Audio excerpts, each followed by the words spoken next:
अस्सलाम वालेकुम students, my name is Aqeel Ahmed. Allama Iqbal open university का course code number 1339, course code number 1339, course code number 1339। आज हम शुरू करेंगे इसका यूनिट नंबर 3। वो इसलिए कि हमारे एक स्टूडेंट की तरफ से हमें रिक्वेस्ट आई है कि सर आप जो हैं हमें चैप्टर नंबर 3 से शुरू करें, 1 और 2 चैप्टर को छोड़ दें। 1 तो मैंने पूरा करवा ही दिया था। यूनिट नंबर 1 चैप्टर नंबर 1 तो मैंने मुकम्मल करा दिया, थ्योरेटिकल कॉन्सेप्ट। चैप्टर 2 में स्टार्ट करता आज, लेकिन चूँकि स्टूडेंट की रिक्वेस्ट है कि हमें एग्जामिनेशन पॉइंट होते हैं जो हमने इम्तहान में सवाल करने हैं वो प्रैक्टिस कराएं। तो चलें, 1339 ये इस कोड का है। कोड का मैं चैप्टर नंबर 3 खोलता हूँ, जो है journal ledger and trial balance से मुताल्लिक है। आइए खोलते हैं।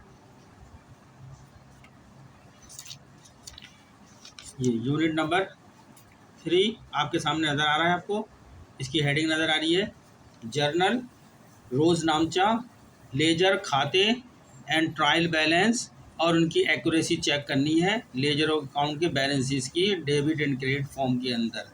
ठीक है, ये चीज़ें बनाते हैं। ये अक्सर मैंने देखा है आपके पेपर का सवाल होता है। आप इसको जिस तरह मैं बताऊं उस तरह प्रैक्टिस करिएगा। इम्तहान में कॉन्सेप्ट ज़रूर याद करिएगा, जो मैंने पीछे अपने यूनिट नंबर 1 में कॉन्सेप्ट बताए हैं, टर्मिनोलॉजीज बताई है, नहीं इस्तेलाहात जो अकाउंटिंग में वर्ड इस्तेमाल होते हैं उनकी अकाउंटिंग की क्या मीनिंग है। जब तक वो अल्फाज आपको जहन नशीन नहीं होंगे, उनका मतलब नहीं पता होगा, आप अकाउंटिंग जितनी करते जाएंगे आप कन्फ्यूज़ होते जाएंगे, ट्रांजिशन पढ़ के गलती करेंगे। लिहाजा मैंने यूनिट नंबर 1 में जितने भी कॉन्सेप्ट बताएं उन सब को आप बार बार सुने, बार बार देखें और जहन नशीन करें। उनकी बुनियाद पे ही आप ट्रांजिशन से सही एंट्री बनाएंगे, जो मैं आपको इस चैप्टर के अंदर बताऊंगा। चलें, ये चैप्टर शुरू करते हैं। ये आपके सामने नज़र है, पेज नंबर, आपके पास किताब है तो ले लें। मैंने तो किसी स्टूडेंट से 1 हफ़्ते के लिए मांगी है, उसके बाद मेरे पास किताब नहीं होगी, चूँकि ये किताबें उन्हीं को मिलती हैं जो स्टूडेंट इम्तहान देते हैं, मार्केट में अवेलेबल नहीं होती हैं। 59 पेज नंबर है और यूनिट नंबर 3 हम शुरू करने जा रहे हैं। अभी अगर सवाल सामने आता है तो सवाल कराएंगे, अगर इसमें शुरू में कुछ बातें थियोरेटिकल कॉन्सेप्ट आएगा तो वो बताएंगे। इसका कंटेंट्स ये हैं। पहला इसका जो चैप्टर है इंट्रोडक्शन, ऑब्जेक्टिव, जर्नल है, नीड ऑफ जर्नल, जर्नल की ज़रूरत क्यों आई है, starting point of double entry system का स्टार्टिंग पॉइंट क्या है, डेफिनेशन क्या है इसकी, ऑब्जेक्टिव्स ऑफ द जर्नल की क्या मकासद हैं, कॉलम ऑफ जर्नल के अंदर यानी रोज़नामचा आम में कौन कौन से कॉलम बनाए जाते हैं, और नंबर 1.6 में बताया सिंपल जर्नल एंट्री, सिंपल एक जर्नल एंट्री क्या होती है और कंपाउंड जर्नल एंट्री क्या होती है। इन सब चीज़ों के बारे में बताया गया है, और जब सवाल आएगा तो हम यही इनसे मुताल्लिक एंट्रियाँ करते हैं इसमें। तो आपको पता होनी चाहिए सिंपल एंट्री क्या होती है, कंपाउंड एंट्री क्या होती है, ठीक है ना, कॉलम ऑफ जर्नल क्या होते हैं आपको पता होना चाहिए, ऑब्जेक्टिव ऑफ जर्नल बनाने की क्या मकासद हैं, डेफिनेशन क्या है इसकी, starting point of double entry system का क्या स्टार्टिंग पॉइंट होता है, नीड, ये सब चीज़ आपको पता होनी चाहिए। लेजर, जब जर्नल बना लेते हैं तो वो रिकॉर्डिंग सिस्टम होता है, तमाम कंपनी के जो है एक्टिविटीज़ से मुतालिक वाउचर होते हैं जिसमें पैसे की इन्वॉल्वमेंट होती है, उन तमाम वाउचरों की एंट्री जब रिकॉर्ड कर देते हैं जर्नल में, तो अगला मरहला आता है लेजर, उनसे मुताल्लिका अकाउंट्स के अंदर पोस्टिंग करते हैं रिकॉर्डिंग एंट्री की। ये पोस्टिंग से मुताल्लिक होता है। मीनिंग ऑफ लेजर, क्या लेजर क्या होते हैं, व्हाट इज़ पोस्टिंग क्या होती है, डेफिनेशन ऑफ लेजर की क्या डेफिनेशन है, चार्ट ऑफ अकाउंट्स क्या होते हैं, general ledger and subsidiary ledgers क्या होते हैं। आपको जनरल लेजर और सब्सिडायरी लेजर में फ़र्क पता होना चाहिए। सब्सिडायरी लेजर वो होते हैं जो हर कस्टमर का अलग अलग लेजर बनाया जाता है, और जनरल लेजर होते हैं तमाम कस्टमरों के ग्रुप की शक्ल में एक जनरल बनाया जाता है, एक लेजर बनाया जाता है जो टोटल को जाहिर कर रहा होता है, तमाम कस्टमरों से कितना पैसा वाजिब है, कितना वसूल करना है, और कितना, और तमाम सप्लायर को यानी अकाउंट पेबल जिनको हमने पे करना है कितना टोटल के लिए बनाया जाता है जनरल लेजर। और अलग अलग एंट्रियाँ होती हैं सबके सेपरेट जनरलों के अंदर। नीड फॉर द लेजर की क्या नीड है, significance of the ledger, ledger की क्या अहमियत है, forms of the ledger, ledger की कितनी फॉर्में होती हैं, पीरियोडिक लेजर अकाउंट और standard ledger account. Periodic ledger account क्या होते हैं, स्टैंडर्ड लेजर अकाउंट क्या होते हैं। फिर डिटेल ऑफ कॉलम्स की, इसमें कौन से कॉलम होते हैं। रनिंग बैलेंस लेजर कौन सा होता है, जिसको हम सेल बैलेंसिंग लेजर भी बोलते हैं, जो अक्सर बैंकों में इस्तेमाल किए जाते हैं।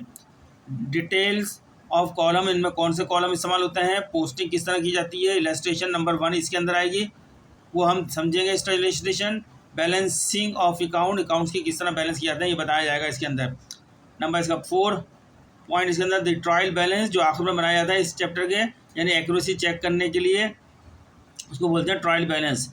नीड ऑफ ट्रायल बैलेंस की क्या ज़रूरत है, डेफिनेशन ऑफ ट्रायल बैलेंस की तारीफ क्या है, पर्पस ऑफ ट्रायल बैलेंस किस मकसद के लिए बनाया जाता है, इलस्ट्रेशन एग्जाम्पल के जरिए बताया जाएगा इसमें। फिर एग्जाम्पल यानी सेल्फ असेसमेंट क्वेश्चन आ जाते हैं। Choose the best answer from the given option, जो आपको ऑप्शन दिए गए होंगे उनमें से कोई एक ऑप्शन जो है आपका सही होगा वो आप नोट बताइएगा।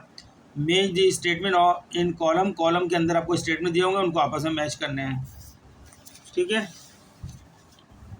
6.3 में give the short answers of the following questions, फिर उसके बाद साथ में प्रॉब्लम्स दे दी गई होंगी, समरी होगी उसकी, रेफरेंस, बिब्लियोग्राफी, ये आपका मैंने बता दिया है कंटेंट्स इस चैप्टर नंबर 3 के आपके सामने एक चीज़ पढ़ दी है।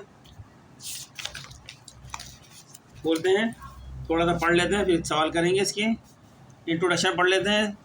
After recording the transition in general में तमाम ट्रांजिशन, तमाम कारोबारी लेन देन, तमाम कारोबारी सौदे जो कारोबारी एक कारोबारी पीरियड में रोज़मर्रा ज़िंदगी में होते हैं, उनको रिकॉर्ड करने के बाद, उनको जनरल में रिकॉर्ड करने के बाद there is need to post the transition, फिर ज़रूरत पड़ती है कि उनको वो ट्रांजिशन को पोस्ट करें फ्रॉम जनरल से टू लेजर अकाउंट। जनरल से कौन सा दूसरा डॉक्यूमेंट बन रहा है, लेजर अकाउंट में पोस्टिंग करनी है। रिकॉर्डिंग कहाँ करनी है, जनरल में करनी है। कहाँ से करनी है, आपके पास जो वाउचर्स होते हैं और सवाल में ट्रांजेक्शन की शक्ल में दी जाएंगी वो बातें, उनसे जनरल में रिकॉर्ड करना है। जब जनरल में हर अकाउंट रिकॉर्ड हो जाएगा तो मुताल्लिक अकाउंट का अलग अलग लेजर अकाउंट होता है, उस लेजर अकाउंट में पोस्ट करना है उस एंट्री को, वो डेबिट में हो या क्रेडिट में हो। जैसे जनरल में रिकॉर्ड की गई वैसे ही पोस्टिंग की जाएगी, वही अमाउंट है जो जनरल में मौजूद है। The unit describe the introduction, ये यूनिट आपको बयान क्या करता है, तारुफ of ledger and its various types, और मुख्तलिफ़ किस्म के जो लेजर होते हैं और उनका तारुफ बयान करता है। The procedure of posting transaction from general to ledger account is describe, इसमें बयान किया जाता है कि जनरल के अंदर जितने भी अकाउंट इन्वॉल्व हुए हैं अमाउंट के साथ, उनकी पोस्टिंग उनके मुताल्लिका लेजर अकाउंट में कैसे की जाती है इन दिस यूनिट के अंदर। विद इलस्ट्रेशन एग्जाम्पल के साथ बताया जाएगा। The preparation of trial balance, फिर ट्रायल बैलेंस की तैयारी कैसे की जाती है इज़ ऑल्सो डिस्कस, वो भी डिस्कस की जाएगी इन दिस यूनिट के अंदर। After the end of the unit self assessment question and various problems are given for the better understanding of the topic covered in this unit. फिर इस unit के आखिर के अंदर सेल्फ असेसमेंट क्वेश्चन होंगे और मुख्तलिफ प्रॉब्लम दी जाएगी ताकि आपकी अंडरस्टैंडिंग जो है टॉपिक से अच्छी तरह हो सके। ऑब्जेक्टिव्स, इस टॉपिक के ऑब्जेक्टिव बता दिए गए हैं 1 से लेकर 6 पॉइंट में। After studying this unit you will be able to number explain and construct a chart of account, इसमें आपको एक्सप्लेन करेंगे, बताएंगे, वजाहत करेंगे और कहेंगे किस तरह बनाते हैं चार्ट ऑफ अकाउंट्स को बनाना बताएंगे। फिर अंडरस्टैंड, फिर आपको समझाएंगे the difference between subsidiary ledger and general ledger में क्या फ़र्क है, वो इसमें इसके मकासद में आता है, बताया जाएगा। इसके मकासद में अंडरस्टैंड करना है द स्टूडेंट को the important forms of ledger की, मुख्तलिफ अहम फॉर्म क्या होती है लेजर की, उससे अंडरस्टैंड करना है, इन्फॉर्म करना है स्टूडेंट को। Post the transition from general to the ledger, फिर जनरल से लेजर अकाउंट में ट्रांजिशन को पोस्ट करी जाएंगी, वो बताएंगे कैसे पोस्ट होती है। Balance the accounts at the end of the accounting period, जब अकाउंटिंग पीरियड यानी कारोबारी साल का अख्ताम होता है, फिर हर अकाउंट के बैलेंसेस कैसे किए जाते हैं वो बताए जाएंगे इसमें। प्रिपेयर द ट्रायल बैलेंस, फिर आखिर में तमाम बैलेंसेस की वो डेबिट और क्रेडिट फॉर्म के अंदर होते हैं उनकी शीट बनाई जाएगी। एक शीट जो होती है वो ट्रायल बैलेंस होती है और उनको जो डेबिट में होगा डेबिट लिखेंगे, जो क्रेडिट में होगा क्रेडिट में, और आखिर में दोनों साइडें बराबर होती हैं। अगर दोनों साइडें बराबर हो गई ट्रायल बैलेंस की, डेबिट और क्रेडिट का एक सेम अमाउंट आता है, समझा जाएगा तो तमाम काम अकाउंटिंग प्रिंसिपल के मुताबिक हुआ है, देयर इज़ नो मिस्टेक, कोई गलती नहीं है, ठीक है। नीड ऑफ जनरल आपके सामने आ गया, थोड़ा ये भी देख लेते हैं।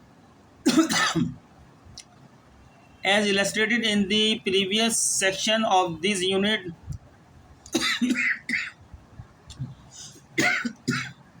सॉरी खांसी ज़रा हो गई। As illustrated in the previous section of this unit, जिस तरह मिसाल दी गई है पिछले चैप्टर में इस यूनिट के। Transaction can be recorded, transaction record की जाती है directly into the ledger accounts, laser account में डायरेक्ट रिकॉर्ड की जाती है ट्रांजेक्शन है। इसका मतलब ये है कि जनरल की ज़रूरत भी नहीं होती, आप डायरेक्ट लेजर अकाउंट में ट्रांजेक्शन रिकॉर्ड कर सकते हैं। आजकल प्रैक्टिकली जो है अकाउंटिंग जो की जा रही है वाउचर से डायरेक्टली उसके लेजर अकाउंट में जो है ट्रांसफ़र की पोस्टिंग की जा रही है, ठीक है ना। When this method is used, it is difficult to follow individual transaction with the debit recorded in one account and the credit in another account। अगर आप ये प्रोसीजर अडॉप्ट करोगे डायरेक्ट लेजर अकाउंट में ट्रांजेक्शन रिकॉर्ड करोगे तो आपको face problem होगी कि एक अकाउंट डेबिट है और एक अकाउंट क्रेडिट है, एक एंट्री आपने डेबिट के अंदर करनी है और एक एंट्री क्रेडिट में करनी है दूसरे अकाउंट में, हर अकाउंट अलग अलग होंगे, तो ये आपको डिफ़िकल्ट करेंगे। तो स्पेशली ख़ास तौर पर when there are a large number of transaction, जब आपके यहाँ बहुत ज़्यादा तादाद में ट्रांजेक्शन होंगी, कारोबारी लेन देन होंगे, वाउचर्स होंगे तो इन्वॉल्व होंगी, तो इट बिकम डिफिकल्ट, ये आपके लिए बहुत मुश्किल हो जाएगा टू लोकेट एन एरर को पकड़ना बहुत मुश्किल हो जाएगा, गलती को, दैट में अकर वाइल रिकॉर्डिंग द ट्रांजेक्शन, जिस वक्त आप ट्रांजेक्शन रिकॉर्ड करेंगे उस वक्त ये बहुत मुश्किल हो जाएगा गलतियों को पकड़ना, ठीक है। देयरफॉर इसलिए business transaction is initially recorded in an accounting record called the journal. इसलिए बिजनेस ट्रांजेक्शन, कारोबारी ट्रांजेक्शन जिसमें पैसों की इन्वॉल्वमेंट होती है, वो जो है इनिशियली इब्तदाई तौर पर उसको रिकॉर्ड कर लिया जाता है, इंदराज किया जाता है जर्नल के अंदर। After the transaction has been recorded, जब जर्नल में ट्रांजेक्शन रिकॉर्ड हो जाती है in the journal, the debit and credit changes, जो भी डेबिट में और क्रेडिट में चेंजेस आती हैं रिकॉर्डिंग करने से in the accounts are then enter की जाती है इन द लेजर, फिर लेजर के अंदर यानी हर अकाउंट के अलग अलग खाते खुले हुए होते हैं उनमें पोस्टिंग की जाती है। से चूँकि the journal is the accounting record, journal एक अकाउंटिंग रिकॉर्ड होता है इन विच जिसमें ट्रांजेक्शन इज रिकॉर्डेड होती हैं फर्स्ट सबसे पहले, so it is called the book of originality, इसलिए इसको कहते हैं book of originality. Book of originality किसको कहते हैं? जर्नल को याद रख लें, ये आपकी खाली ब्लैंक स्पेस दे देंगे, पूछेंगे क्या आएगा तो आप बता सकते हैं। जहाँ भी जो है बुक ऑफ जर्नल के अंदर एंट्री रिकॉर्ड की जाएगी तो वो उस बुक को क्या कहते हैं? बुक ऑफ ओरिजिनल एंट्री भी कहते हैं, जर्नल को बुक ऑफ ओरिजिनल एंट्री भी कहते हैं। It is also called the book, day book भी कहते हैं इसको, पिछले हमने बताया था पहले, because all the transaction of a day, दिनों के अंदर रोजाना जो ट्रांजेक्शन होती हैं are recorded chronological date wise, तारीखवार इन दिस बुक के अंदर की जाती है। फिर starting point of double entry system का स्टार्टिंग पॉइंट क्या है? As recording a transaction in a journal is the starting point for the double entry bookkeeping system। Double entry bookkeeping system का जो स्टार्टिंग पॉइंट है वो journal में तमाम ट्रांजेक्शनों को रिकॉर्ड करना है जो पैसों से मुताल्लिक हैं। तो जर्नल में जितनी ट्रांजेक्शन रिकॉर्ड की जा रही वो स्टार्टिंग पॉइंट है डबल एंट्री बुककीपिंग सिस्टम का। Each and every transaction is identified, her transaction को पता हो आइडेंटिफाइड होती है बाय इट्स टू और मोर एस्पेक्ट्स, दो या दो से ज़्यादा रुख से और dimensions, refer to as its debit, जिसको हम कहते हैं डेबिट, और लेफ्ट साइड जो होती है, डेबिट हमेशा किसी भी अकाउंट की लेफ्ट साइड में होता है, एंड क्रेडिट और राइट साइड, और क्रेडिट हमेशा राइट साइड में मिलता है अकाउंट की। And each of this aspect, और हर इस रुखों को यानी इस तस्वुर को या रुख को has its own effect on the financial structure of the organisation. तो स्टूडेंट्स यहाँ हमने थ्योरी पढ़ ली है, लंबी थ्योरी होती चली जाएगी। डेफिनेशन छोटा पॉइंट देते जाते हैं, छोटे छोटे points. Definition, the journal can be defined as follows, ये डेफिनेशन दे दी जर्नल की, इम्तान में पूछ सकते हैं 1-2 नंबर की। The journal is a paramount chronological record, journal जो है एक तारीखवार रिकॉर्ड होता है, और debit and the credit, debit और क्रेडिट की शक्ल में, रिजल्टिंग जो नतीजा होता है फ्रॉम ट्रांजेक्शन से जो नतीजा निकलता है, together with all necessary explanation of the transaction, ठीक है, जिसमें तमाम ट्रांजेक्शनों में ज़रूरी एक्सप्लेनेशन दी जाती है। The information recorded about each transaction include the date of the transaction, जो भी ट्रांजेक्शन रिकॉर्ड की उसमें डेट ऑफ ट्रांजेक्शन होती है, the debit and credit changes होती हैं इसमें इन स्पेसिफिक अकाउंट्स के अंदर, and a brief explanation of the transaction, और ब्रीफ एक्सप्लेनेशन होती है ट्रांजेक्शन की। आफ्टर जनरलाइजिंग, जिस वक्त हम जनरलाइजिंग कर रहे होते हैं, एंट्रीज आर ट्रांसफर कर दी जाती है टू दी लेजर अकाउंट, जब जर्नलाइज कर लेते हैं उसके बाद लेजर अकाउंट में एंट्री ट्रांसफर होती है ए कन्वीनियंट इंटरवल, एक मुनासिब वक्फे के अंदर। In practice a transaction is not generalise, practice में ट्रांजेक्शन को जनरलाइज नहीं करते हैं, until the written evidence voucher हमारे पास ना हो of the transaction is produce. कोई भी ट्रांजेक्शन प्रैक्टिकल लाइन के अंदर कोई भी कंपनी जब तक उसकी रसीद आपके हाथ में नहीं होगी किसी लेन देन की, तो वो रिकॉर्ड नहीं करेगी ट्रांजेक्शन को। रसीद को बोलते हैं वाउचर। हर ट्रांजेक्शन वाउचर से होती है, क्योंकि सवाल है इम्तिहान का हल करने के लिए, वाउचर नहीं होते। यहाँ ट्रांजेक्शन दी जाती है डेट वाइज। सबसे पहला जो प्रोसेस होता है ट्रांजेक्शन होती है। ट्रांजेक्शन या से वाउचर बनता है, यानी पहले लेन देन करते हैं हम, खरीदो फरोख्त होती है, उस खरीदो फरोख्त के अंत का एक डॉक्यूमेंट बनता है जिसको रसीद बोलते हैं वाउचर। वो वाउचर से एंट्री रिकॉर्ड की जाती है जर्नल में, और जर्नल में जो मुतालिका अकाउंट इन्वॉल्व हो रहे होते हैं उनके मुतालिका अकाउंट में, उनको लेजर कहते हैं, वहाँ पोस्टिंग कर दी जाती है। ये एक प्रोसेस था। ठीक है स्टूडेंट्स, कॉलम ऑफ जर्नल। अब मैं आगे डायरेक्टली सवाल की तरफ चलता हूँ, वरना ये आपके थ्योरेटिकल कॉन्सेप्ट लंबा हो जाएगा। अब हमारे पास एक इलस्ट्रेशन आई है, इलस्ट्रेशन नंबर 1 करेंगे। इसका ताल्लुक है, ये तमाम ट्रांजिशन है। अगर प्रैक्टिकल लाइन में तो ये रसीदें दी जाती है, आपके पास कागज़ की शक्ल में रसीदें होती, उन रसीदों से आप रिकॉर्ड करते। लेकिन चूँकि ये थ्योरेटिकल अकाउंटिंग है तो इसमें आपको डेट वाइज दे दी गई है, इनको ट्रांजिशन कहते हैं। ट्रांजिशन जब रिकॉर्ड करेंगे, जब जर्नल में रिकॉर्ड कर लेंगे तो वो एंट्री में तब्दील हो जाएगा। एंट्री हो गई, इस तारीख की एंट्री रिकॉर्ड हो गई, सही है ना, इस तारीख की एंट्री रिकॉर्ड हो गई, इस तारीख की एंट्री रिकॉर्ड हो गई। सवाल पढ़ता हूँ मैं आपके सामने, पेज नंबर 66 खोल लें अपनी किताब का।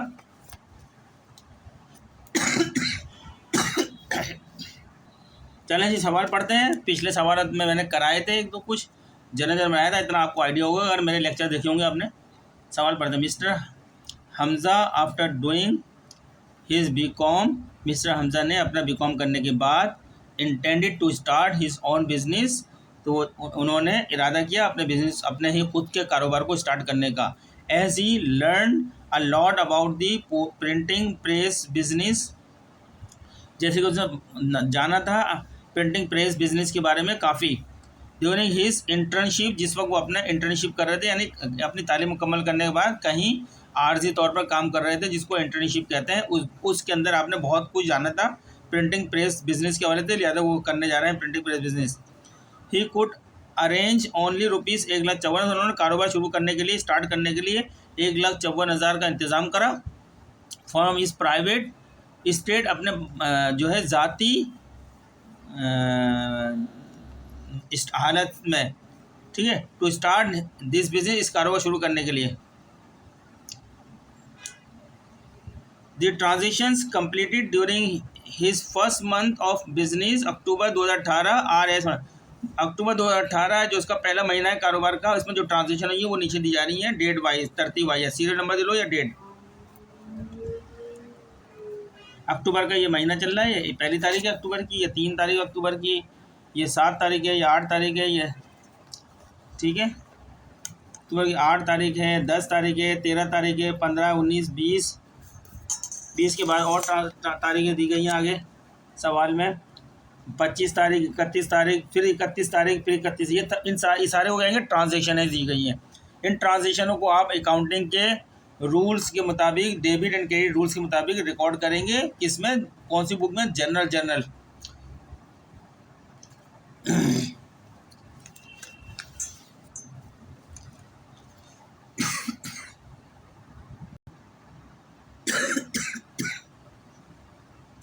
तो स्टूडेंट्स हम ये इलस्ट्रेशन नए सवाल में कर लेते हैं।